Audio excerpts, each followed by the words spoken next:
Baik, Assalamualaikum warahmatullahi wabarakatuh. Perkenalkan, nama saya Fahri Nur Safli, perwakilan dari kelompok 3 yang beranggotakan saya sendiri Fahri Nur Safli, Fatimah Zahro Suprato, Febrian Kimastiar, Firly Nur Syafaah, yang kelima Fitriani. Baik, di sini saya akan menjelaskan tentang definisi radang usus besar. Radang usus besar atau pankolitis adalah peradangan yang terjadi pada seluruh lapisan organ usus besar. Pankolitis atau radang usus besar merupakan salah satu jenis penyakit dari kolitis atau ulseratif. Gejala yang dipicu oleh penyakit ini tidak jauh dengan kolitis ulseratif. Radang usus besar ini tergolong peradangan yang kronis dan bisa menyebabkan tumbuhnya bisul dalam usus atau membuat usus terluka. Peradangan pada usus besar dapat menyebabkan gejala yang tidak nyaman. Apabila peradangan semakin meluas, semakin parah gejala yang akan dialami oleh penderita. B. Penyebab radang usus besar. Yang pertama adalah infeksi. Yang kedua alergi. Yang ketiga obat. Yang keempat usia. Dan yang terakhir sistem kekebalan tubuh atau imun.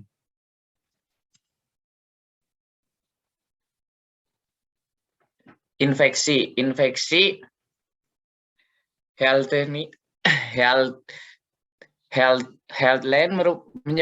menyebutkan infeksi virus, bakteri dalam parasit bisa menyebabkan radang usus besar. Biasanya bisa terjadi infeksi ini berasal dari makanan atau minuman yang terkontaminasi dan keberhasilan lingkungan yang tidak terjaga. Yang kedua, alergi. Biasanya dialami pada bayi.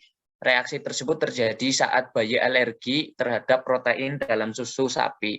Salah satu gejalanya adanya peradangan usus adalah bayi mengeluarkan fase bercampur dengan lendir atau darah.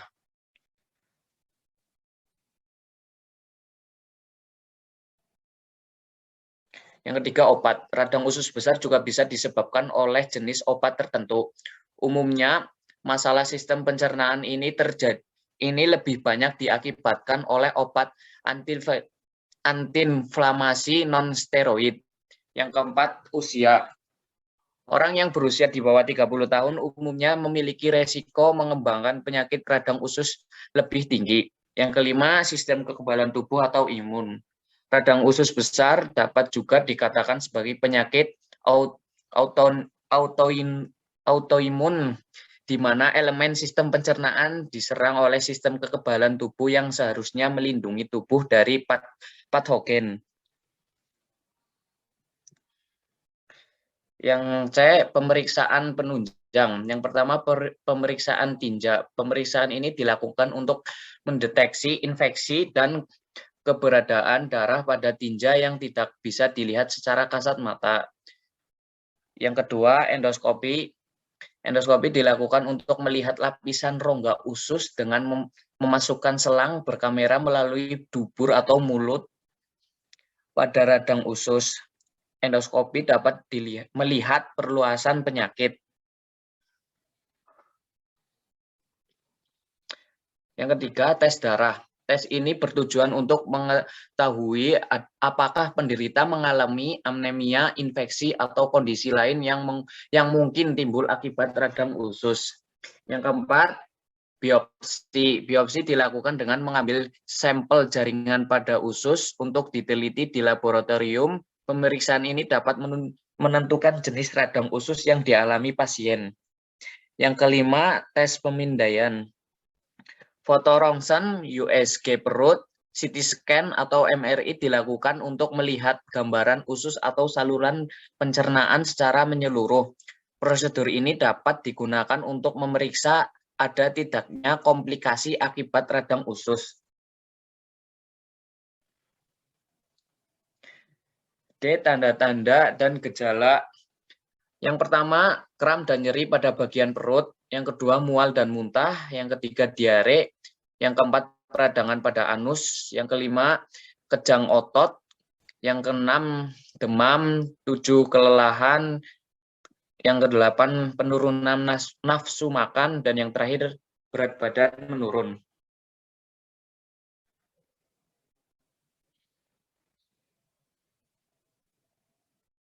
Hepatofisiologi, peradangan yang hanya terjadi di usus besar ini disebut dengan pankolitis. Walaupun penyebab radang usus besar yang pasti belum diketahui, tetapi ada banyak hal yang bisa memicu gangguan kesehatan tersebut terjadi. Penyebab pankolitis yang paling umum adalah kolitis ulceratif. Kolitis ulceratif adalah peradangan kronis yang terjadi pada usus besar atau kolon dan rektum. Pada kondisi ini bisa saja terdapat tukak atau luka di dinding usus besar sehingga menyebabkan tinja bercampur dengan darah. Pankolitis juga bisa disebabkan oleh infeksi Clostridium difficile, yaitu infeksi yang disebabkan oleh bakteri Clostridium difficile atau C. diff. Bakteri ini yang menyebabkan diare sampai peradangan usus besar yang berbahaya. Oleh karena salah satu gejala pankolitis berupa nyeri sendi, maka penyakit ini juga sering dikaitkan dengan gangguan peradangan umum seperti rheumatoid arthritis.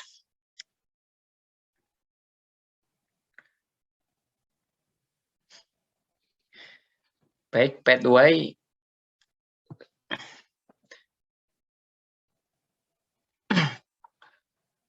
Next. Baik, kesimpulan dari pathway yang tadi yaitu radang usus besar atau pankolitis merupakan peradangan yang terjadi pada seluruh lapisan organ usus besar. Radang usus besar ini tergolong peradangan yang kronis atau bisa menyebabkan tumbuhnya bisul dalam usus atau membuat usus terluka. Patofisiologi peradangan yang hanya terjadi di usus besar ini disebut dengan pankolitis. Walaupun penyebab radang usus besar yang pasti belum diketahui, tetapi ada hal yang bisa memicu gangguan kesehatan tersebut. Kolitis ulceratif adalah peradangan kronis yang terjadi pada usus besar atau kolon dan rektum. Bakteri ini yang menyebabkan diare sampai peradangan usus besar yang berbahaya. Baik, terima kasih.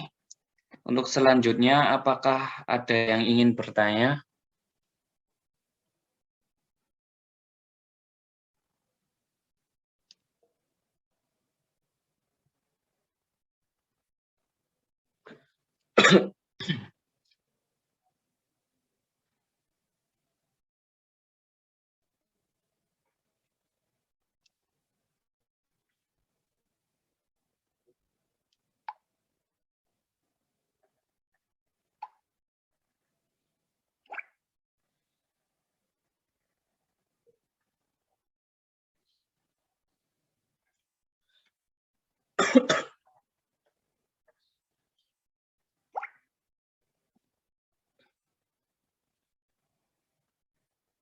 Baik, jika tidak ada yang bertanya, terima kasih.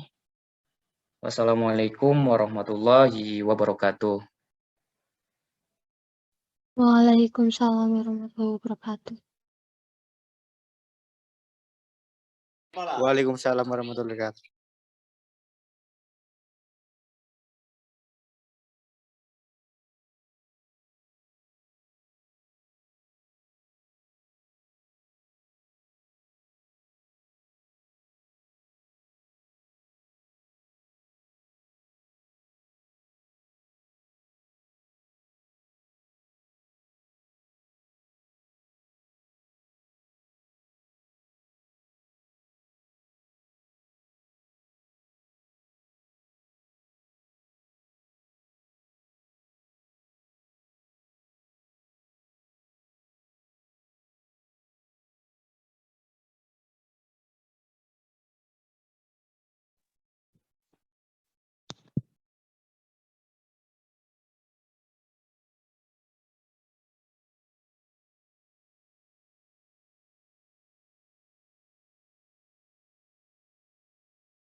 Saya Hasna Rifda Alifah, kelompok 4, yang membahas infeksi saluran kemih.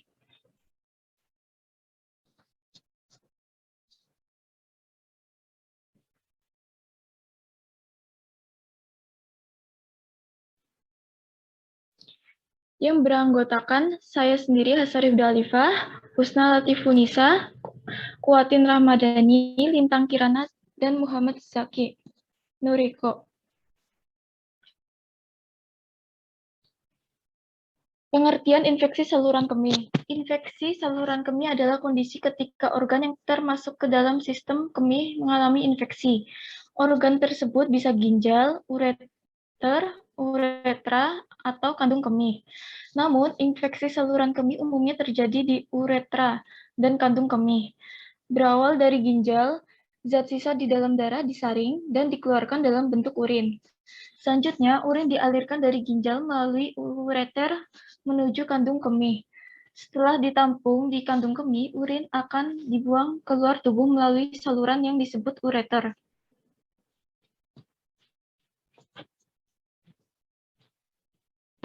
Penyebab infeksi saluran kemih. Infeksi saluran kemih paling sering disebabkan oleh infeksi bakteri Escherichia coli atau yang disebut E. coli di saluran kemih.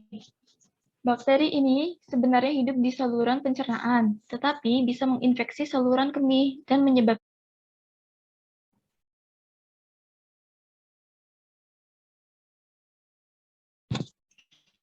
pemeriksaan penunjang. 1. Tes dipstik urin.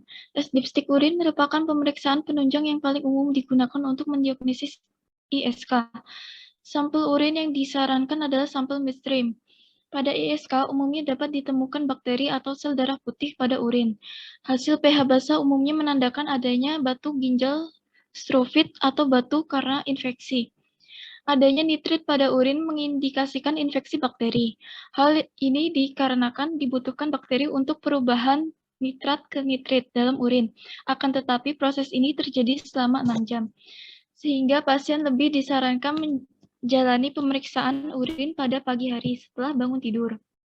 Eutoksit esterase mendapat pada urin yang mengindikasikan adanya respon imun terhadap bakteri pada urin.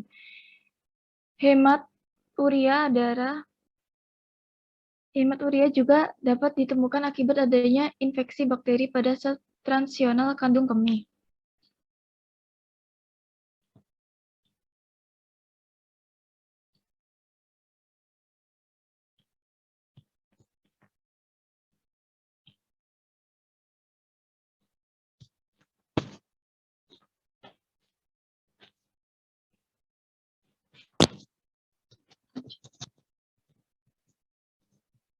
Ya, selanjutnya.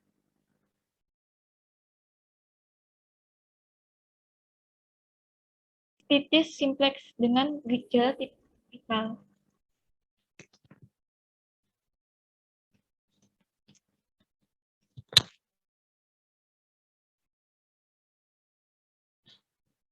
Pemeriksaan kultur urin dan sensitivitas merupakan pemeriksaan yang paling spesifik dan sensitif sehingga menjadi pemeriksaan baku emas dalam diagnosis ISK. Pemeriksaan ini dapat berguna untuk membedakan infeksi rekuren dari relaps dan menentukan antibiotik yang tepat. Pemeriksaan kultur urin umumnya hanya diperlukan pada pasien ISK complicated seperti pasien dengan komorbid dan pasien hamil. Hasil kultur urin dengan pertumbuhan dari 10 koloni farming units CFU menunjukkan diagnosis infeksi. 4. Ultrasonografi. Pemeriksaan ultrasonografi dapat dilakukan pada pasien yang dicurigai mengalami ISK dengan gejala berat atau persisten ISK seperti batu ginjal, hidronefrosis, abses renal, dan jaringan parut pada ginjal. 5. CT scan abdomen atau pelvis. Kebanyakan pasien ISK tidak memerlukan pemeriksaan pencitraan. Pemeriksaan CT scan abdomen atau pelvis dapat digunakan pada pasien yang menunjukkan gejala berat atau tidak membaik dengan terapi antibiotik adekuat. Pemeriksaan ini juga dapat bermanfaat untuk menyingkirkan diagnosis abses perirenal atau renal pada pasien yang tidak respons terapi antimikroba setelah durasi lebih dari 7 hari. Sitoskopi. Pemeriksaan sitoskopi digunakan untuk melihat langsung kandungan kemih dan menyingkirkan diagnosis banding ISK lainnya, seperti tumor, batu kantung kemih, benda asing, dan divertikulum.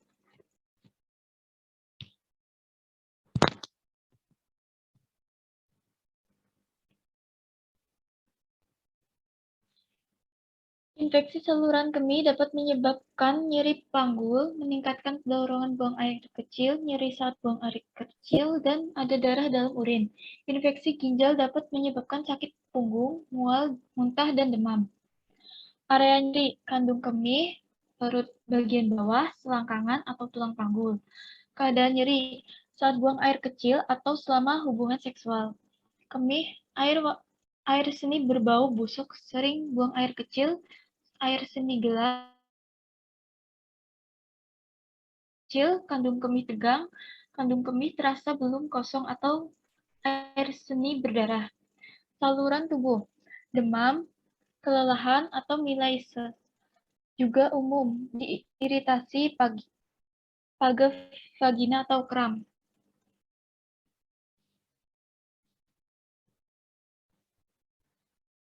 Patofisiologi infeksi saluran kemih (ISK) atau urinary tract infection dimulai ketika uropathogenik Escherichia coli (UPEC) masuk ke saluran kemih melalui tractus urinarius sebelum naik (ascending) ke uretra dan lumen kandung kemih.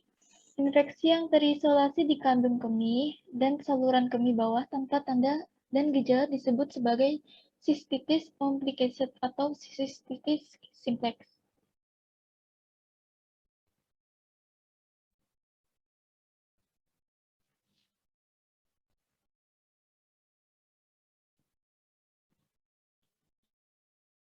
Seperti yang bisa dilihat pada bagian mekanisme berikut.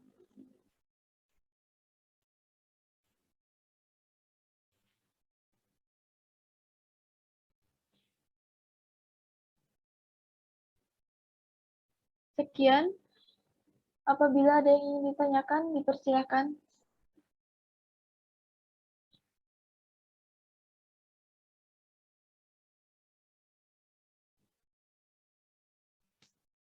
Ya, Mbak Afinda.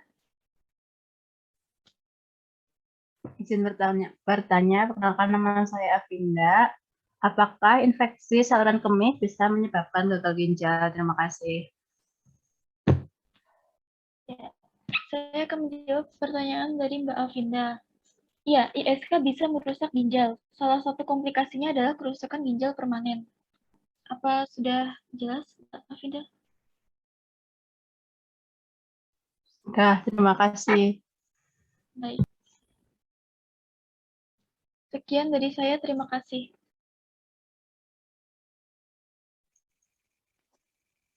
Assalamualaikum warahmatullahi wabarakatuh. Waalaikumsalam Perkenalkan, nama saya Renar Firman Saputra dari blog. Di sini saya akan mempresentasikan mekanisme terjadinya gangguan tipoid pada sistem tubuh.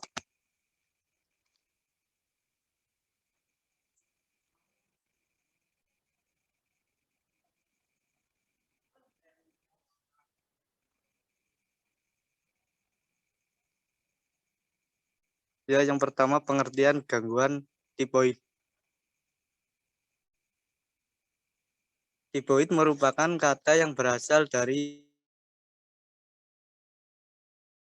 yaitu penderita demam dengan gangguan kesadaran.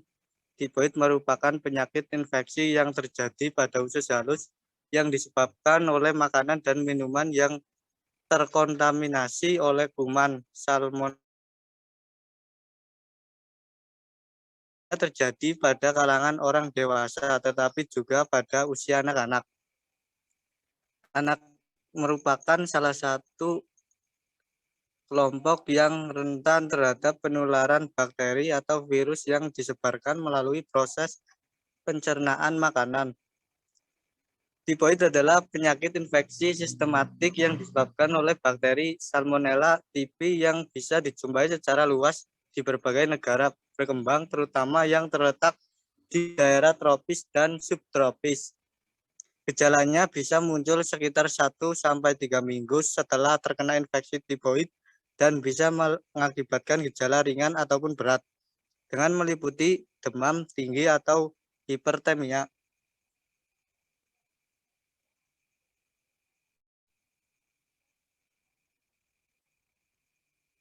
Selanjutnya, gejala gangguan pada tipoid. Pada gangguan tipoid memiliki tanda dan gejala yang umum terjadi pada sistem tubuh diantaranya, yaitu demam, nyeri sendi, hilang nafsu makan, mual, muntah, sakit perut, diare, batuk kering. Bakteri Salmonella typhi biasanya bakteri ini disebarkan melalui fases dan urin yang bermula pada makanan atau air yang telah terkontaminasi. Tetapi juga bakteri ini bisa menyebar melalui kontak langsung dengan orang yang telah terinfeksi. Bagi orang yang telah terinfeksi dan sembuh dari tifus atau demam tifoid, masih bisa menyimpan bakteri ini di dalam usus atau kantong empedunya sampai bertahun-tahun.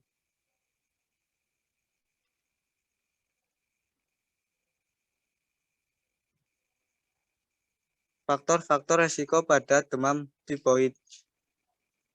Tipes atau demam tifoid menjadi salah satu penyakit serius yang mengancam seluruh dunia, terutama di negara-negara berkembang. Pasalnya, dilansir dari Centers for Disease Control and Prevention, terdapat 22 juta kasus tipes dan 200 tifoid. Beberapa faktor dapat meningkatkan resiko seseorang terserang tipes atau demam tifoid, di antara lain sanitasi buruk, tidak membersihkan tangan sebelum makan, atau kurang bersih dalam mencuci tangan. Mengonsumsi sayuran yang menggunakan pupuk dari kotoran manusia yang terinfeksi. Mengonsumsi produk susu atau olahan yang sudah terkontaminasi. Menggunakan toilet yang sudah terkontaminasi bakteri. Melakukan seks oral dengan orang yang membawa bakteri Salmonella typhi.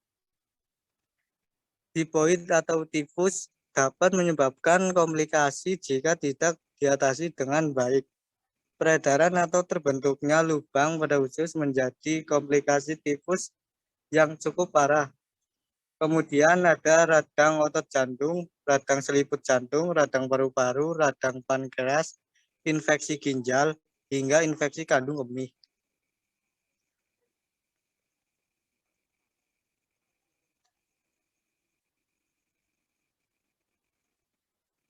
Pemeriksaan penunjang pada pasien tifoid.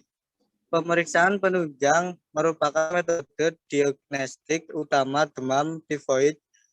Teknik kultur merupakan standar utama diagnosis demam tifoid, terutama kultur darah yang merupakan standar diagnosis demam tifoid yang direkomendasikan oleh WHO.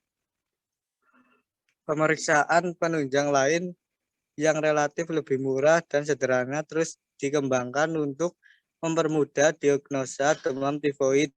Saat ini dua pemeriksaan yang paling umum digunakan adalah tes Widal dan Rapid Diagnostic Test atau TUBEX. TUBEX memiliki tingkat akurasi yang lebih baik dibandingkan tes Widal, walaupun TUBEX memiliki kekurangannya. Pada pemeriksaan penunjang pada pasien tifoid, yaitu meliputi pemeriksaan darah parvier, dapat ditemukan leukopeni, dapat pula leukositosis atau kadar leukosit normal. Leukosit dapat terjadi walaupun tanpa disertai infeksi sekunder. Pemeriksaan HGOPT dan SGPT yang sering meningkat, tetapi akan kembali normal setelah sembuh dan peningkat ini tidak dapat memerlukan penanganan khusus.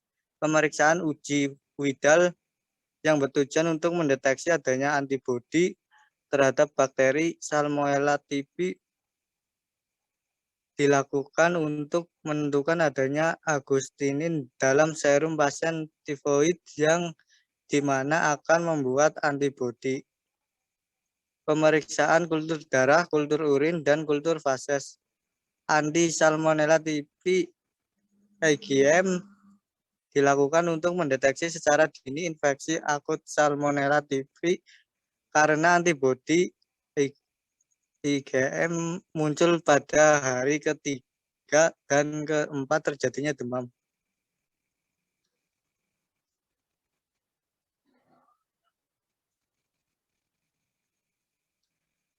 Diagnosis tifoid.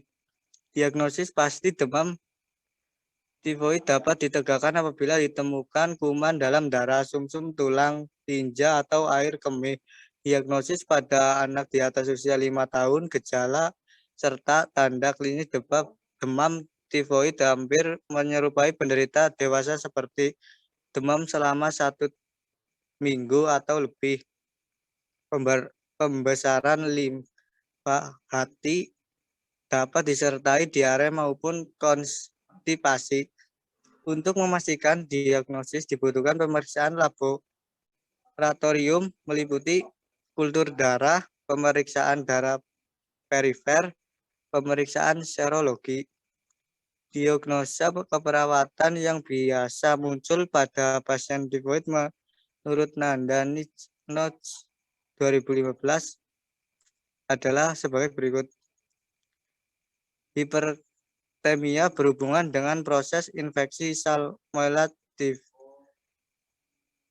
typhi. Resiko kekurangan volume cairan berhubungan dengan intake cairan dan peningkatan suhu tubuh.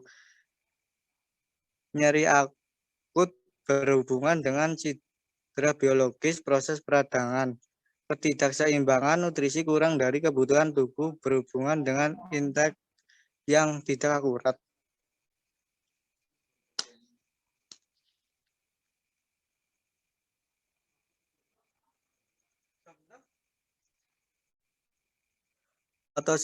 Patofisiologi atau mekanisme.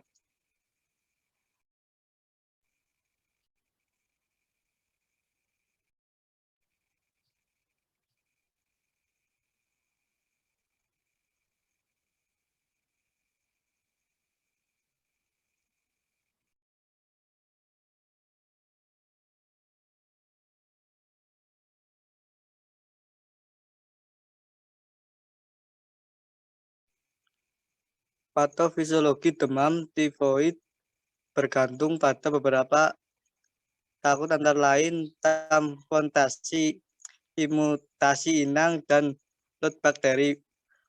Virulensi bakteri Salmonella typhi sebagai penyebab demam tifoid disebabkan karena bakteri Salmonella typhi dapat memproduksi toksin tifoid, antigen Fi atau kapsul kapisakarida,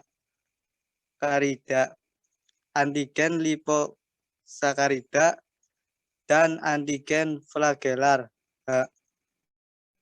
Fungsi utama antigen Fi adalah bertindak sebagai agen antifagositik atau mencegah fungsi fagosit makrofag, melindungi antigen O dari antibodi yang memberi resensi serum. Antigen flagelar H berfungsi sebagai anggota gerak bakteri dan melakukan perlekatan pada dinding mukosa usus yang selanjutnya membantu infeksi bakteri ke dalam dinding mukosa usus. Bakteri Salmonella mampu melewati lambung karena tahan terhadap suasana asam di lambung hingga pH. Masa inkubasi demam tifoid adalah antara 6 sampai 30 hari. Bakteri Salmonella yang tiba di usus akan menginduksi proliferasi plaque player dengan mendatangkan infosit dan sel-sel monoklear yang pada tingkat lanjut akan menginduksi nekrosis jaringan usus dan berakhir dengan komplikasi berupa putresi usus. Dan selanjutnya akan menginfeksi berbagai organ tubuh lain. Bakterimenia fase awal hingga 72 jam pos infeksi akan bersifat asimptotik dan rasit karena bakteri akan difagosis oleh makrofag dan monosit di sistem retikulodial atau namun bakteri tidak mati dan tetap berkembang di dalam sel makrofag. Fase ini disebut dengan bakteremia pamer. Bakteri Salmonella akan terus merangsang makrofag untuk berkumpul sehingga dapat menjadi inang untuk berkembang biak. Patogen Salmonella memiliki kemampuan untuk tetap bertumbuh di dalam sel imun dan bermultiplikasi intrasel yang selanjutnya akan merangsang proses aposis makrofag kembali memasuki sistem retikulodial serta memasuki aliran darah. Kondisi ini akan menyebabkan kondisi bakteremia secara terus-menerus selama beberapa hari yang disebut sebagai fase bakteremia sekunder. Pada fase bakteremia sekunder, pasien akan memanifestasikan sebagai gejala klinis demam tifoid yang tidak spesifik. Sebagai bakteri gram negatif, bakteri Salmonella typhi akan melepaskan endotoksin ke dalam aliran darah dalam jumlah besar yang menyebabkan